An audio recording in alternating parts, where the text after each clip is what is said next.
也毋过，这个经济部的规定，这个夜市仔馆北中南区袂当跨区来使用，唯一只有伫个东部摕到的夜市仔馆，通啊提去其他的区来消费。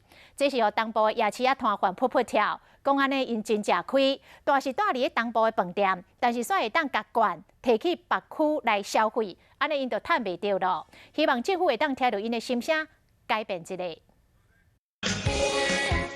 夜市的美食非常多，不管是汉甲香口五串烧、咸酥鸡，也是臭豆腐，每一档拢真吸引人。为着要刺激地区的消费，经济部推出的夜市馆16正式上路，摊贩拢真期待。这次的夜市馆分做北中南东4个区域，而且袂当跨区使用，只有东部有特例，像伫宜兰摕到夜市馆，会使摕去北中南部使用，其他摕到的馆煞袂当伫东部消费，和东部的摊贩讲。